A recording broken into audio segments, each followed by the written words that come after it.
सबैजनालाई येशू ख्रीष्टको नाउँमा जय मसीह। हामी वचनको खण्ड हिब्रू 10 अध्यायको 32 देखि 11 अध्यायको 2 पदसम्म पढ्नेछौँ। ती अघिका दिनहरूलाई सम्झ, त्यस बेला प्रकाश पाएपछि तिमीहरू कष्टहरूसहित कठोर सङ्घर्षमा स्थिर रहेका थियौ। कहिले त निन्दा र कष्टहरूले अरूको तमासा बनाइएका थियौ भने कहिले चाहिँ त्यस्तै अवस्थामा परेकाहरू सँगसँगै सहभागी भएका थियौ। कैदीहरूमाथि तिमीहरूले दया देखायौ, आफ्नो सम्पत्ति लुटिँदा पनि हर्ष साथ सहयौ, किनकि तिमीहरू जान्दथियौ कि तिमीहरूको आफ्नै अझ उत्तम र सदा रहने सम्पत्ति छ।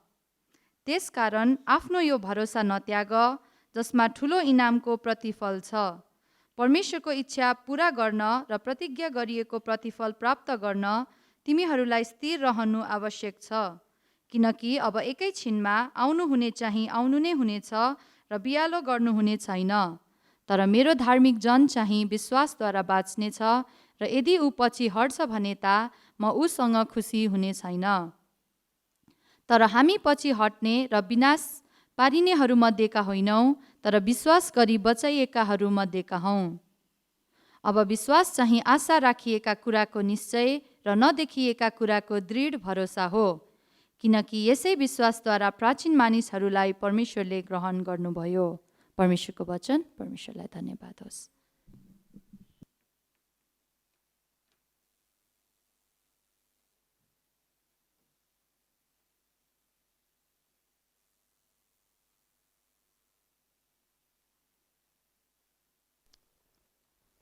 प्रभु यीशु ख्रीष्टको नाममा तपाईहरु सबैजनालाई जय मसीह छ। जय मसीह।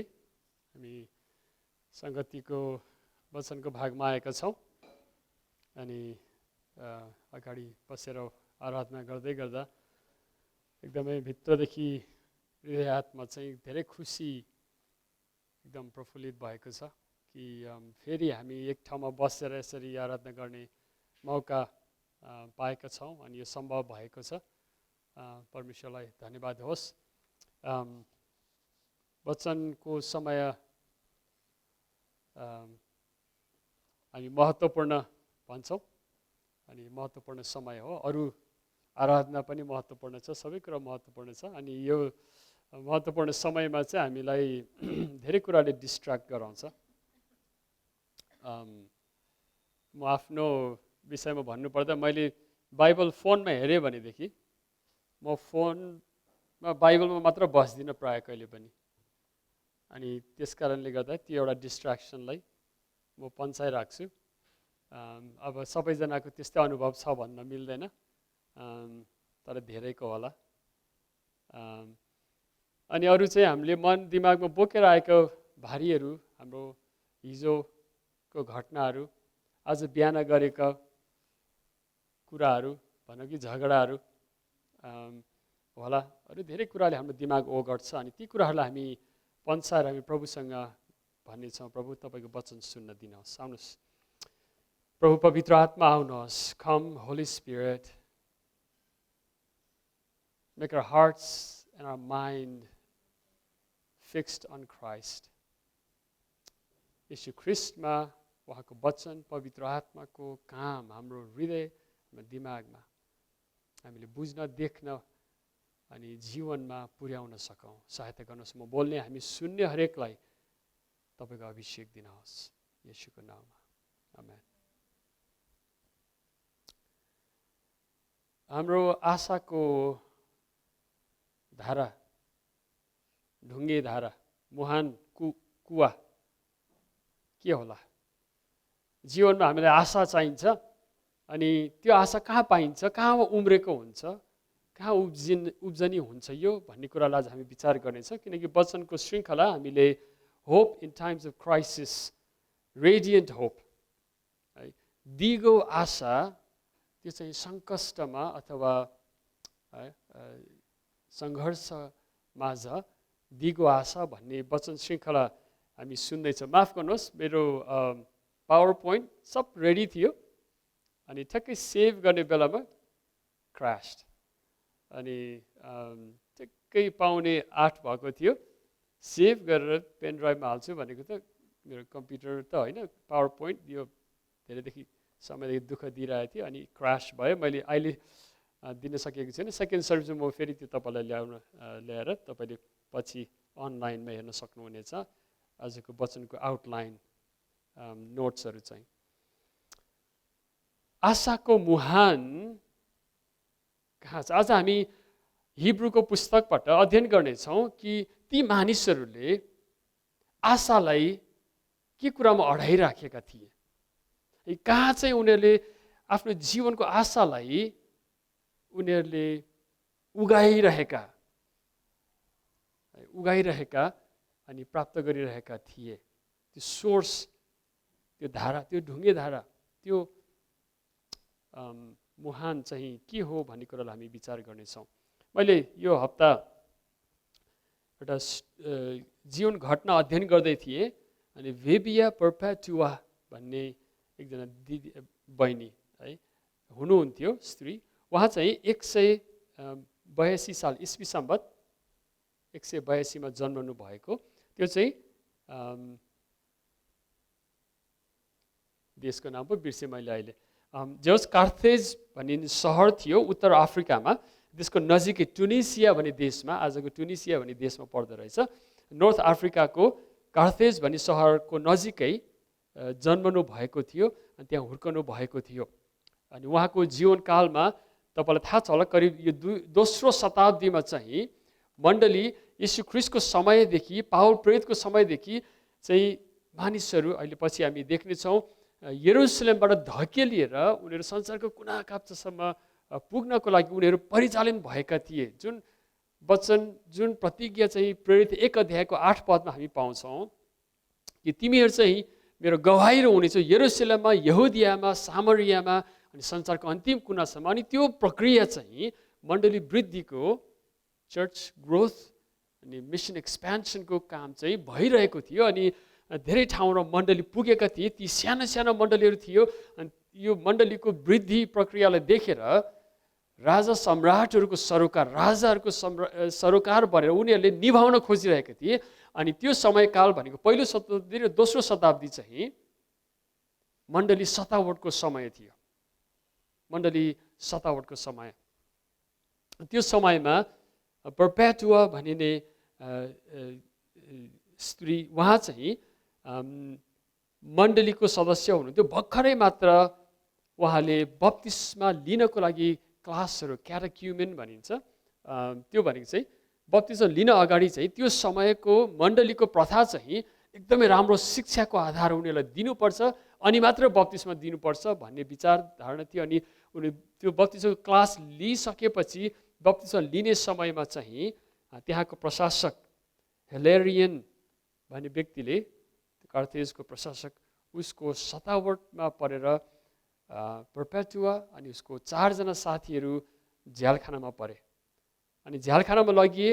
अनि यस्तो प्रकारको मण्डली त्यहाँ बनेको, उनीहरूको साथसाथमा ख्रिस्टीय अभिभावक पनि उनीहरूसँगै झ्यालखानामा जान राजी खुसी भए। अनि उनीहरू झ्यालखानामा बसिरहेको समयमा उनीहरूलाई मृत्युदण्डको घोषणा भएको, किनभने क्रिस्चियन हुनु भनेको चाहिँ गैर कानुनी है, इलिगल थियो है। किनभने सबैले राष्ट्रपति अथवा सम्राटलाई पुज्नुपर्ने, सम्राट धर्म चाहिँ एकदमै व्यापक रूपमा सरकारले चाहेको अवस्था थियो भने तलबाट क्रिस्चियन धर्म चाहिँ मण्डली सबै ठाउँमा सुरु हुँदै अनि विश्वासीहरू सानो सानो झुन्डमा लुक्दै छिप्दै उनीहरूले आराधना गरिरहेका थिए। त्यस्तो समय अवस्थामा उनीहरूलाई मृत्युदण्डको घोषणा भयो। अनि यसरी रङ्गशालामा त्यो समयमा हुने प्रथा अनुसार रङ्गशालामा जङ्गली जनावरहरू अनि ग्ल्याडिएटर्सहरूको हातमा उनीहरूलाई छोडिन्थ्यो। उनीहरू सबै मानिसहरूको प्रदर्शनीमा उनीहरूलाई मृत्युदण्ड दिइन्थ्यो, ताकि हेर्नेहरूले एक त रमाहट लिन सकुन् इन्टरटेनमेन्टको लागि, भनेदेखि उनीहरू चाहिँ तमासाको वस्तुहरू बन्न सकुन्। अनि पर्पेटुआ अनि उसको साथीहरू है यसरी ख्रिस्टीय विश्वासको शहीदहरू बने है। उसलाई अवसर थियो, ऊ 22 वर्षकी थिइन् उनी, अनि उसको 2 वर्षको नानी थियो। 2 वर्षको नानीको मुख हेरेर उनले आफ्नो विश्वासलाई इन्कार गर्नुपर्ने थियो। उसको बुवाले आएर भन्यो अरे पर्पेचुवालाई, तिमीले मेरो खातिर ख्रिस्टलाई इन्कार गर है, तिम्रो 2 वर्षको नानी, तिम्रो परिवार हेर, तिम्रो समाजलाई हेर, यति मात्र तिमीले भन्नुपर्छ म ख्रिस्ट विश्वास गर्दिनँ अनि सम्राटलाई म विश्वास गर्छु, पुज्दछु भनिदेऊ। तर पर्पेचुवाले भने म येशू ख्रिस्टमा विश्वास गर्छु, म कदाचित यस्तो बेइमानी गर्ने छैन। त्यसको कारणले मृत्युदण्डमा यसरी तमासाको वस्तु बन्न पुगेका थिए। तर जब उनी झ्यालखानामा थिइन्, उनले यस्तो एउटा सपना देखे अरे। यो सपनाहरू चाहिँ त्यो समय अवस्था कालको सपनाहरू मानिसहरूले लेखेर उसले आफ्नो पुस्तकमा द प्यासन अफ सेन्ट पर्पेचुवा र फेलिसिटी भन्ने पुस्तकमा लेखिराखेकी छिन्। जर्नलहरू उनीहरूले राखेको दैनिकी उनीहरूको डायरीहरूबाट यी कुराहरू चाहिँ उनीहरूले अरू विश्वासीहरूलाई हस्तान्तरण गरे। उनीहरूले त्यो बोकेर अनि हाम्रो निम्ति राखिदिएका छन् है। उनले यस्तो सपना देखे अरे कि भर्याङ छ, त्यो चाहिँ स्वर्गमा गएको छ है। अनि स्वर्ग त्यो भर्याङ चढेर उनी माथि गइन् अनि त्यहाँ चाहिँ एकजना व्यक्तिलाई उनले भेटिन्, जसले चाहिँ उसलाई एकदमै मिठो चिज अनि मिठो खानेकुराहरू प्लेटमा दिइन्। अनि उसले त्यो टिपेर खाँदाखेरि उसको जीवनमा कहिले नखाएको यस्तो मिठो खानेकुरा उसले स्वाद लिइन् है। अनि त्यो स्वाद चाहिँ संसारमा पाइने कुनै अरू अनुभव र थोकहरू भन्दा पनि धेरै माथिल्लो कुराहरू थियो। त्यो चाहिँ येशू ख्रिस्टले उसलाई दिनुभएको भोजन उसले सेवन गरेपछि उसको जीवन है त्यो स्वर्गीय स्वादले उसले मृत्युलाई पनि सामना गर्न उसलाई गाह्रो कुरो बनेन है।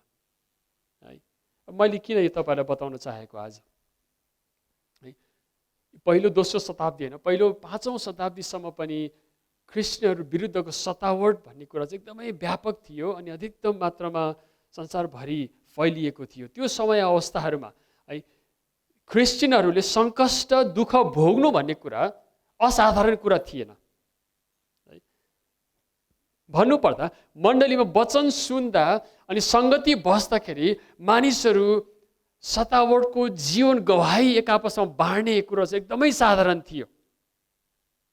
मलाई याद छ है 1980 सालदेखि 90 सालसम्म म नेपाली मण्डलीमा सदस्य हुँदाखेरि हरेक हप्ता गाउँ बस्तीबाट जवानहरू आउँथे, बुढाहरू आउँथे, उनीहरूले जीवन गवाही दिन्थे। कसरी उनीहरूलाई आफ्नो गाउँबाट खेदो गरियो है, गाउँले पानी काटिदिए अनि छिछि दुध गरी आमा बुवाले त्यागे अनि उनीहरूले जीवन गवाही मण्डलीमा आएर दिन्थे। हरेक हप्ता हामीले सुन्थ्यौँ अनि कसरी यो मण्डली नेपाल देशको कुना काप्चामा फैलिरहेको छ भन्ने गवाही, ती गवाहीहरूले मेरो जीवन प्रभावित भएका थिए।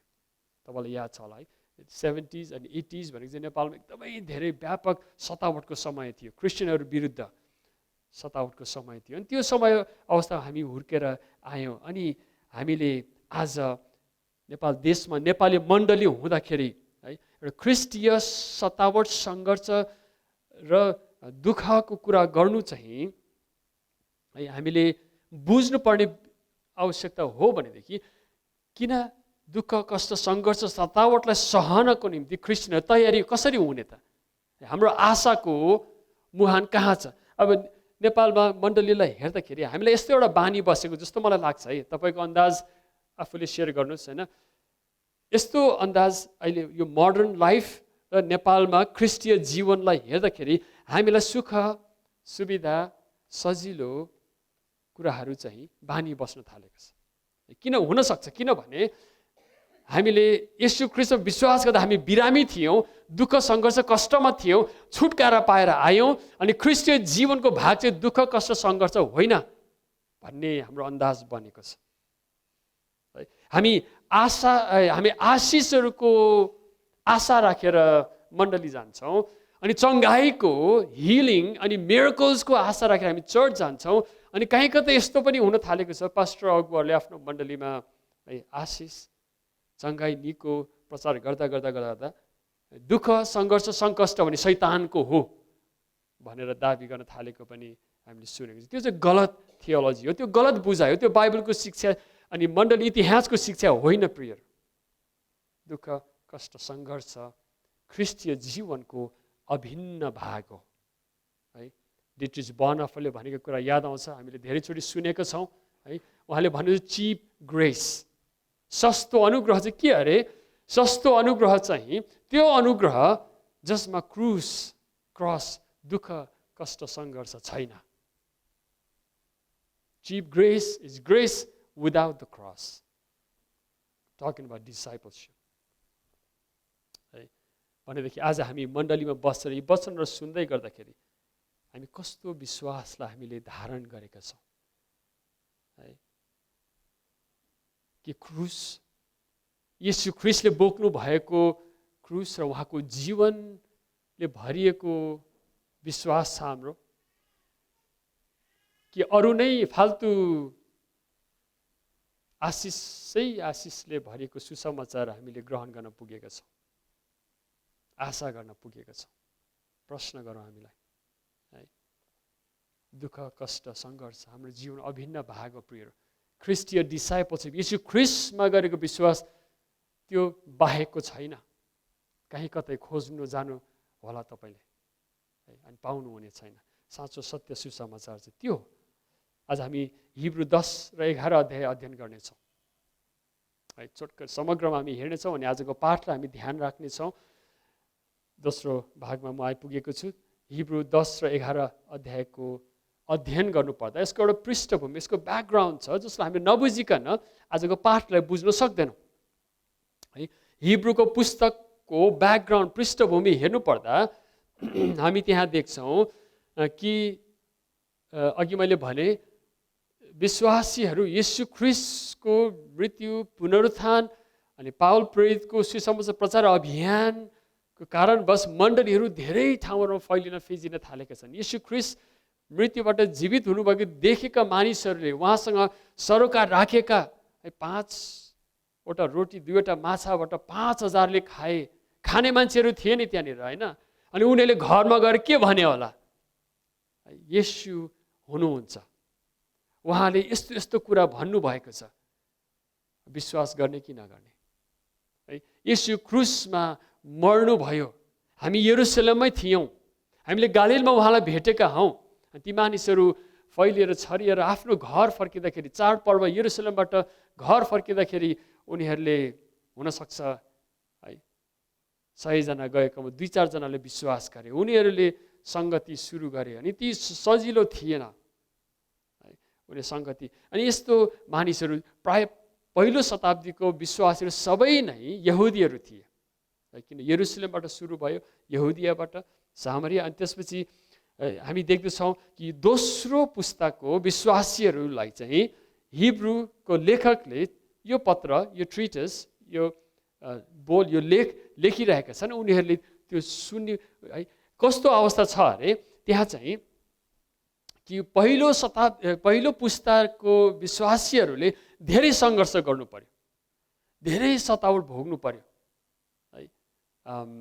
सम्राटबाट, सरकारबाट है, स्थानीय प्रशासनबाट उनीहरूले धेरै दुःख कष्ट सतावट भोग्नु पर्यो। तपाईँलाई थाहा छ, प्रेरित 7 अनि 8 अध्याय तपाईँले पढ्नुहोस् कसरी स्टिफनसको प्रचार उसले गर्दै गर्दाखेरि मण्डली कसरी सतावटमा धकेलिएको थियो। अनि दिनरात उनीहरू घोडा धसेर प्रार्थना गर्दै थिए। जब पत्रुस झ्यालखानाबाट निस्केर ऊ आएको थियो है, अनि त्यहाँ मण्डली झुन्ड घोडा धसेर मध्यरातमा प्रार्थना गरिरहेका थिए पत्रुसको लागि है। झ्यालखानामा लगेको क्रिस्चियनहरूको लागि उनीहरूले प्रार्थना गरिरहेका थिए है।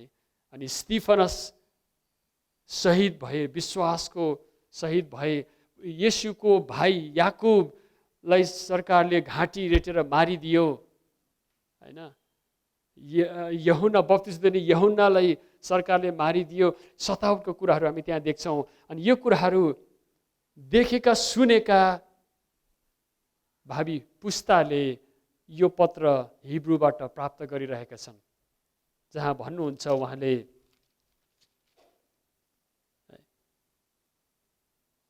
10 अध्यायको 32 पदमा, अघिका दिनहरू सम्झ, त्यस बेला प्रकाश पाएपछि तिमीहरू कष्ट सहित कठोर सङ्घर्षमा स्थिर रहेका थियौ।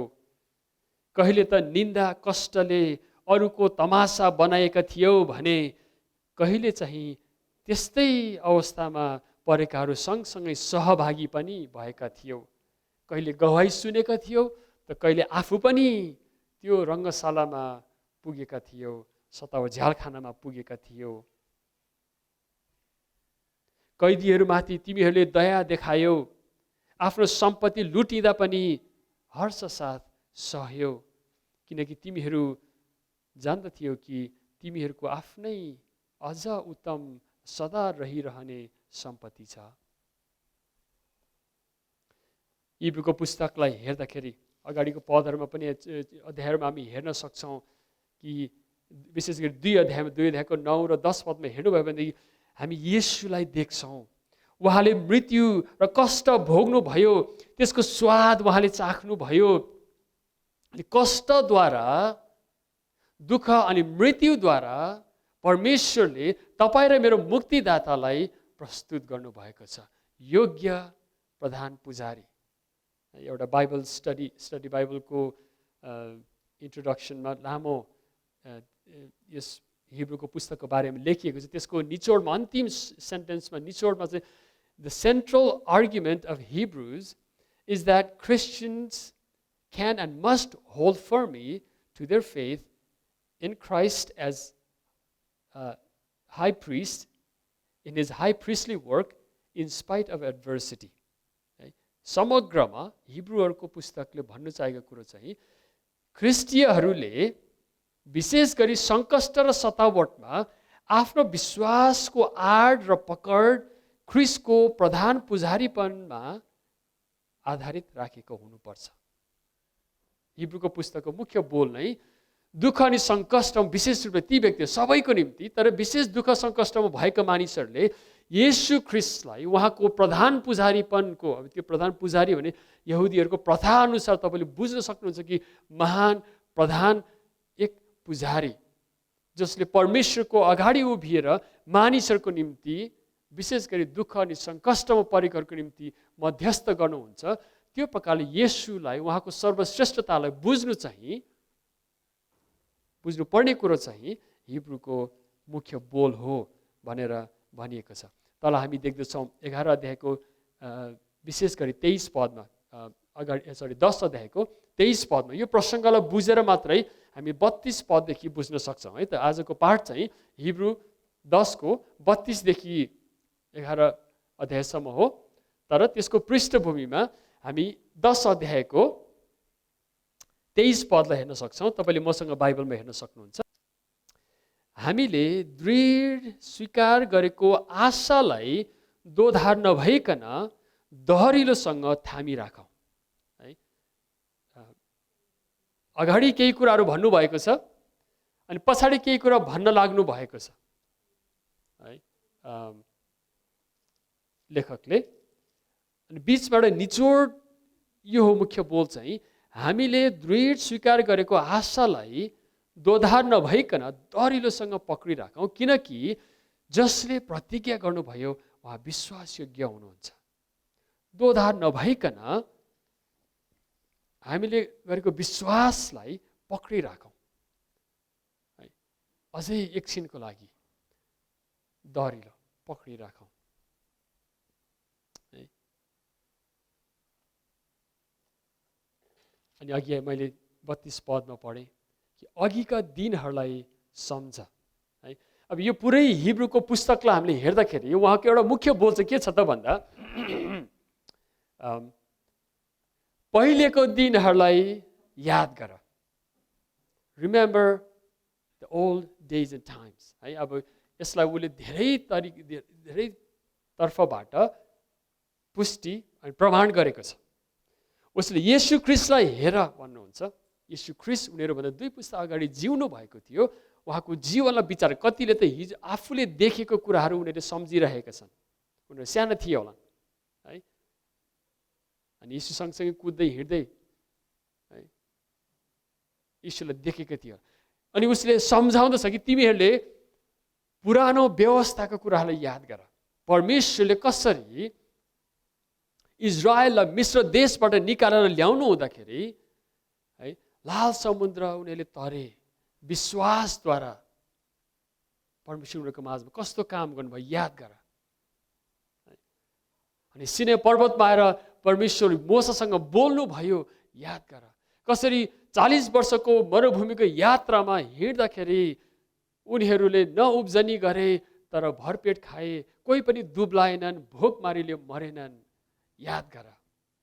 हामी 11 अध्यायलाई हेर्दाखेरि त्यही कुराहरू उहाँले घरिघरि बताउनु भएको हामी देख्दैछौँ। विश्वासको पिताहरूलाई सम्झ, येशू ख्रीष्टलाई हेर, तिमीहरूको दाजु दिदी आमा बुवाले भोगेको कुराहरू सम्झ, याद गर, याद गर। परमेश्वर विषय प्रियहरू, तपाईँ र मैले आफ्नो जीवन गवाही अनि हामीसँग भएका दाजु दिदी अभिभावक एल्डर्सहरू है अनि पास्टर्सहरूको जीवन, प्रचारकहरूको जीवनलाई हामीले याद गर्नुपर्छ कि उनीहरूले किन परमेश्वरको वचन यसरी भिरेर बोकेर प्रचार गर्न हिँडे, कसरी जिए, याद गर।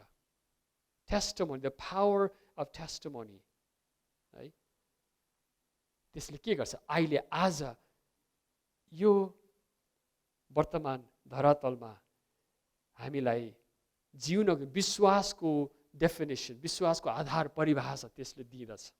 अहिले हामी हेर्नेछौँ त्यो कुराहरू है।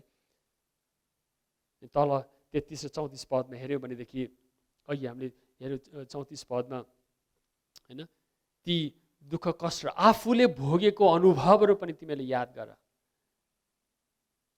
किनभने तिमीहरूको आफ्नै अझै उत्तम र सदा रहने सम्पत्ति छ। तिमीहरूको इनाम चाहिँ यहाँ छैन, यहाँको इनामले तिमीलाई पुग्दैन। त्यस कारणले संसारको ललिपपको निम्ति नजिउ। संसारले दिने पैसा, तनखा, किन्न सक्ने, उपभोग गर्न सक्ने कुराहरूको निम्ति जीवन गुजारा नगर उहाँले भन्दै हुनुहुन्छ 35 पदमा। यसकारण आफ्नो यो भरोसा नत्याग, यसकारण आफ्नो यो भरोसा नत्याग है, जसमा ठुलो इनामको प्रतिफल छ। अनि मैले यो विचार गर्दै थिएँ है, आशा भनेको भेट्न अनि छाम्न सक्ने हुनुपर्छ, नत्र के को आशा है, भेट्न अनि छाम्न, आफ्नो मेमोरीमा होस्, आफ्नो जीवनले होस्। अनि hope should be something tangible, something reachable, attainable, kept on things that's tangible. एउटा रुख छ, स्याउको रुख है, त्यसमा फुल फुलेको छ, हामीलाई आशा छ त्यसले स्याउ फलाउँछ, किनभने गएको वर्ष पनि त हामीले टिपेर खाएको हो त्यो स्याउ होइन, अनि भोलि त्यसले स्याउ दिनेछ है। हिजो अस्ति क्लास पढियो है, अहिले इक्जाम दिँदैछौँ, भोलि त्यसको परिणाम आउनेछ, हामी आशा गर्छौँ पास हुनेछौँ। आज मैले विवाहको कुरा सोच्दै थिएँ, किनभने भोलि यहाँ विवाहको कार्यक्रम छ, तपाईँलाई थाहा छ होला होइन। हिजो 3-4 वर्ष लभ गरियो, डेटिङ पनि गरियो होला है, प्रेम अनुभव छ, अनि भोलि विवाह छ। आज उसको हातमा औँठी छ, इन्गेजमेन्ट, मगनी गरियो। आवाज भाइको, नम्रता बहिनीको कुरा गरेको है। अनि यो चाहिँ ठोस तत्त्व, छाम्न सक्ने, भेट्न सक्ने अनुभवले बटुलेर सङ्ग्रह गरेको कुराहरूमा चाहिँ आशा राखिएको हुन्छ है। यसकारण लेखकले भन्नुहुन्छ आशामा भरोसा नत्याग, भरोसा नत्याग है। येशू ख्रीष्ट तलको पदमा हामी देख्दैछौँ 36 देखि हेऱ्यौँ भनेदेखि, किनकि अब एकैछिनमा आउनु हुने चाहिँ आउनु नै हुनेछ, बिहालो गर्नु हुने छैन है। तल हेर्छौँ, मेरो धार्मिक जन चाहिँ विश्वासद्वारा बाँच्नेछ, यदि ऊ पछि हट्छ भने त म उसँग खुसी हुने छैन है। यो भनिएको वचन उहाँले दोहोऱ्याउँदै हुनुहुन्छ के कुरामा, कि येशू ख्रीष्टले भन्नुभएको छ उहाँ आउँदै हुनुहुन्छ, उहाँ आउनु हुनेछ। पूर्वकालमा अगमवक्ताहरूले भनेका थिए, अनि येशू ख्रीष्टले भन्नुभएको छ म तिमीलाई टुहुरा टुहुरी छोड्ने छैन, म आउनेछ, तिमीहरूलाई मैले आशा दिलाएको छु, तिमीले त्यो भेट्नेछ। उनी त्यो समयमा जिउने दोस्रो पुस्ताका मानिसहरू, ख्रिस्टीय मानिसहरूले येशू ख्रीष्ट तत्काल आउँदै हुनुहुन्छ भन्ने आशा गरेका थिए। जसरी हामी पनि त्यो आशा गर्दछौँ। Jesus is coming back for real. अब फर रियल हामी यहाँ वर्तमान कालमा जिउँछौँ। अब एकछिन मसँग विचार गर्नुहोस् है त। यहाँ लेखकले के गर्दैछ त भन्दाखेरि तल 29 पदमा पनि हामी त्यो कुरा हेर्न सक्छौँ। उसले हाम्रो आशालाई आधार दिनको लागि उसले अतीतमा भएका पूर्व समयकालमा हिस्ट्रीमा भएका कुरालाई सङ्ग्रह गरेर एक्सप्लेन गरेर व्याख्या गरेर लजिक लगाएर है कारण दिएर रिजनेबल देखाएर उसले भन्यो तिमीहरूले है आशा थामिराख है। अनि तल पछाडि गएर उसले विश्वास चाहिँ 11 को 1 पदमा आशा राखिएको कुराको निश्चयता हो, नदेखेको कुराको दृढ भरोसा हो। परिभाषा चाहिँ यहाँ देख्छौँ हामी होइन। अनि मैले यसलाई तुलना गर्दै थिएँ। यो लेखकले भन्नु चाहेको कुरो चाहिँ पास्ट हिस्ट्रीको कुराहरू अनि फ्युचरमा येशू ख्रीष्ट आउँदै हुनुहुन्छ, उहाँले प्रतिज्ञा गर्नुभएको कुरा इनामहरू हाम्रो उहाँसँग संरक्षित छ। कसैले त्यो लुसेर हामीबाट लुसेर लाने छैन, हामीलाई विफल गराउने छैन। त्यो इनाम हासिल गर्नको लागि भविष्यमा राखिएको कुरो छ। तर यो सानो धरातल जहाँ आज अहिले यहाँ उभिरहेको छ है। Hope is a threshold, a very small platform, faith is a very small present platform upon which we stand. It's a threshold. विश्वास जुन वर्तमानमा छ, अतीत र भविष्यलाई आड राख्ने यो सानो धरातल चाहिँ विश्वास हो।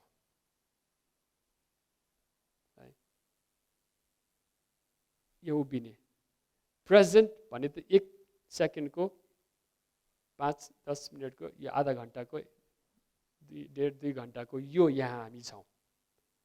मैले यसलाई तुलना गर्दै थिएँ। एउटा बसको नेपाली बसको एउटा चित्र पनि थियो। गङ्गाबुबाट बस चढ्यो, हामी हिँड्यौँ, मुगलिङ पुगेका छौँ। हामी त सानो ढिक्का बसमा छौँ है। हिजो बिहान गङ्गाबुमा थियौँ, भोलि काकडभिटा जानु छ अथवा महेन्द्रनगर पुग्नु छ, त्यो भोलिको है।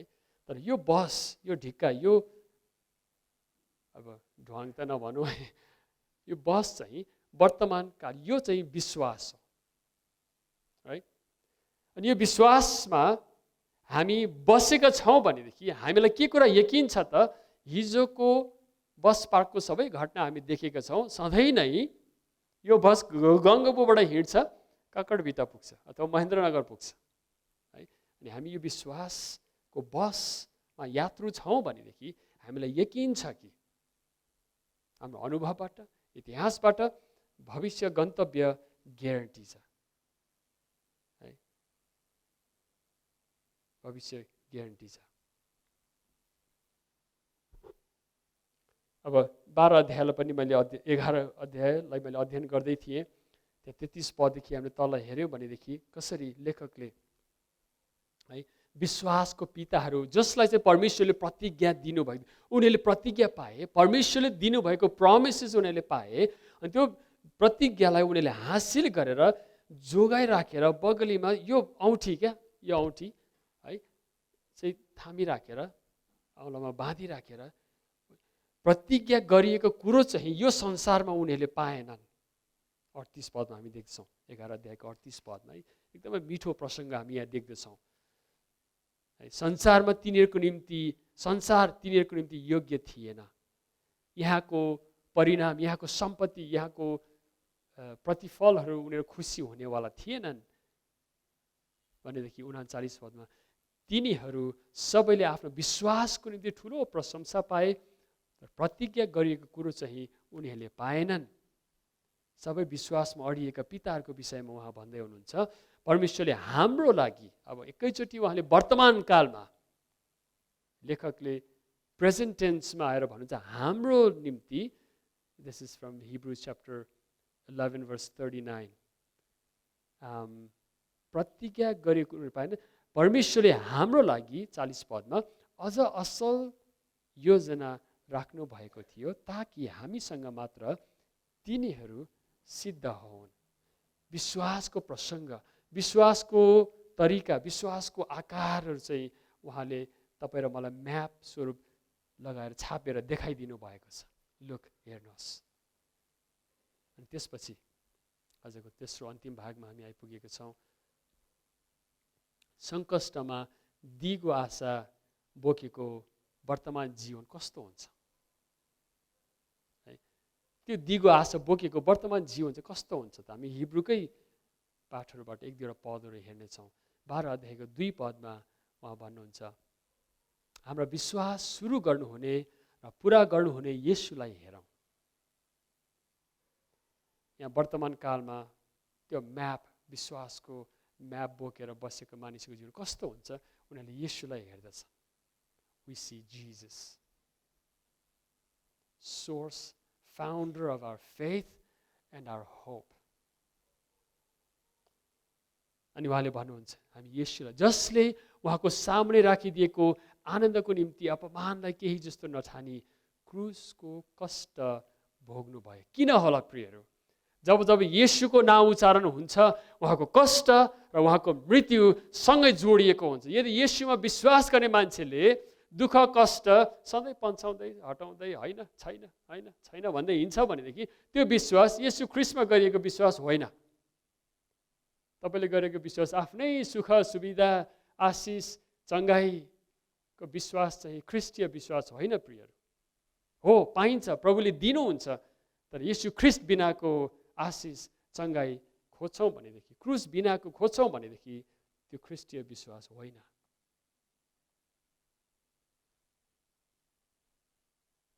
पापीहरूबाट उहाँको विरुद्धमा भएका यतिका विवादहरू सहनु हुने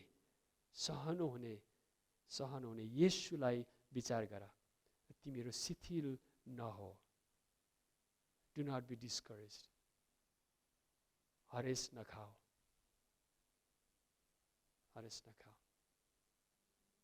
आशाको सोर्स चाहिँ हामीले यहाँ जिएको विश्वासको जीवनमा नै छ। त्यो चाहिँ येशू ख्रिस्ट हुनुहुन्छ, जसले यहुदीहरूबाट ठुलो दुःख सङ्कष्ट, उहाँको जीवनकालै हेऱ्यो भनेदेखि जन्मेदेखि मृत्युसम्म उहाँलाई सुख छैन।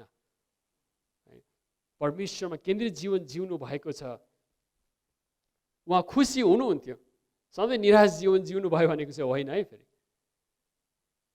तर सङ्घर्ष, सङ्कष्ट, दुःख, पीडा, सतावट, है, सबै सहर मृत्युसम्म उहाँ विश्वासयोग्य हुनुभयो। क्रुसको मृत्यु अन्याय अत्याचारको चरम प्रतीक चाहिँ रोमीहरूको क्रुस अरे, है।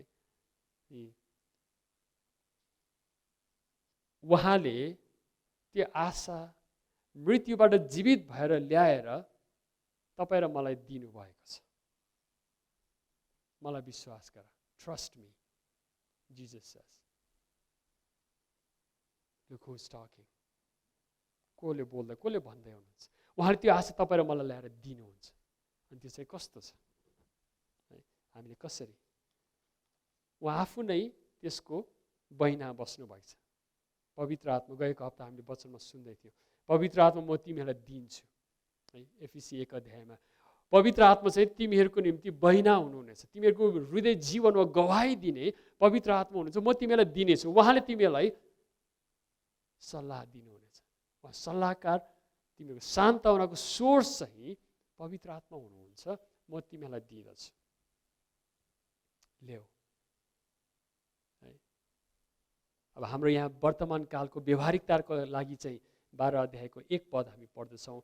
यसकारण यतिका साक्षीहरूको ठुलो बादलले हामीलाई घेरिराखेको हुनाले हर किसिमको बोझ र सजिलैसित अल्झाउने पापलाई पन्छाएर सामुन्ने राखिदिएको दौड हामी धैर्य साथ दौडौँ। आज तपाईँ र मैले वर्तमान कालमा गर्नुपर्ने चाहिँ के हो त भन्दा, हामीलाई सजिलैसँग लडाउने, सजिलैसँग लोभ्याउने, है, अनि यहाँ मैले लेखेको छु इन्टरटेनमेन्टको पापहरू हामी पन्छौँ है। खुसी आनन्द आशिषित उपभोग गर्नको निम्ति हामीले अनेक उपायहरू रच्दछौँ, प्रभुसँग प्रार्थना पनि गर्छौँ है। तर यीशु ख्रीष्टको बाटो हिँड्नलाई अल्झाउने, वञ्चित गराउने, बाटो तर्काउने सबै कुराहरूलाई तिमीले पन्छौ है। ती सस्तो ललिपपहरू, लोभ्याउने, प्रलोभित गराउने पापको खेलहरू हामी त्यागौँ प्रियहरू। अन्तिम कुरो चाहिँ गर्नुपर्ने के हो त? 10 अध्यायकै 23 पदमै लेखेको रहेछ। 24 र 25 पदमा म अन्त्य गर्न चाहन्छु। 10 अध्यायको 24 पद मसँग हेर्नुहोस्। तपाईँले बाइबल फलो गरिराख्नु भएको छ भने वचनको स्वाद आउँछ। हातमा बाइबल छैन भनेदेखि चाहिँ ए हो रहेछ त नि, होला पनि बा नहोला हुन्छ है। पछि घर गएपछि चाहिँ बा नहोला। त्यस कारण हामी वचनलाई हातमा राखौँ। 24 पदमा हिब्रू 10:24ले भन्दछ, हामी एउटाले अर्कालाई प्रेम र असल कामको निम्ति कसरी उत्साहित गराउने त्यस कुरामाथि विचार गरौँ। हाम्रो विचार ध्यानहरू चाहिँ हामीले गर्ने खर्च, दैनिक हिँड्ने बाटो, हामीले चढ्ने गाडी, हामीले गर्ने कार्य व्यवहारहरू चाहिँ कस्तो होस् कि प्रेम र छिमेकीको असल हुने कुरामा हामीले ध्यान लगाऊँ। त्यो आशा बोकेका मानिसहरू, यीशु ख्रीष्टको विश्वासको बस चढेका मानिसहरूले के कुरामा ध्यान लगाउँछन् भने परमेश्वरलाई प्रेम गर्ने कुरा र छिमेकीलाई प्रेम गर्ने कुरामा उसको ध्यान मन सधैँ हुन्छ है। क्षणिक उपभोग इन्टरटेनमेन्टको लागि होइन, आत्मसन्तुष्टि एकछिन पाउँछु कि भनेर होइन, तर उसको ध्यान मन चाहिँ यहाँ लेखिअनुसार दुःख सङ्घर्ष गरिरहेका मानिसहरूलाई उहाँ भन्नुहुन्छ एउटाले अर्कालाई प्रेम गर। एउटाले अर्कालाई प्रेमको व्यवहार कस्तो हुन्थ्यो होला? कोभिडको मारमा परेको मानिसहरूलाई, काम जागिर गुमाएका मानिसहरूलाई, सीमाङ्कित सडकमा परेका मानिसहरूलाई प्रेम गर्दा कस्तो हुन्थ्यो होला है। घर छिमेकमा आउने सानो खुद्रा व्यापारी मानिसहरू है, कति सङ्घर्ष गरेर जिरहेको होला। गएर बोलिदिनु हो न, गएर केही सहायता गर्न सक्छु कि भन्नुहुन्थ्यो होला नि। छिमेकीलाई प्रेम गर्ने तरिकाहरू साधारण कुराहरू होइन, योभन्दा महान कुराहरू हामी गर्न सक्छौँ भनेदेखि दोस्रो कुरो चाहिँ 25 पदमा उहाँ भन्नुहुन्छ कतिजनाको सङ्गतिमा नजाने बानी हुन्छ, तर हामी चाहिँ एकसाथ भेला हुन नछोडौँ। अब यो कुरामा धेरै भन्नु छ। हामी आज मण्डलीमा बसिरहेका छौँ। मैले सुरुमा भने कति खुसी लागेको छ हामीलाई एकसाथमा आएर प्रभुलाई आराधना गर्नको निम्ति। प्रिय, यो यस्तो समय क्षण हो, यस्तो धरातल, यस्तो थ्रेसहोल्ड, यस्तो वर्तमान समय हो जहाँ हामी सबात परमेश्वरले भन्नुभएको छ हामी आउँछौँ, एकसाथ बस्छौँ, हामी परमेश्वरलाई आराधना गर्छौँ। हाम्रो ध्यान, मन, विचारहरू आफ्नो काम, व्यवहार, व्यवसाय, बिजनेस है, अनि उगाउनु पर्ने नाफा कमाइहरू सबै कुरालाई हामी पन्छाइराखेर परमेश्वरको धरातलमा हामी आउँछौँ।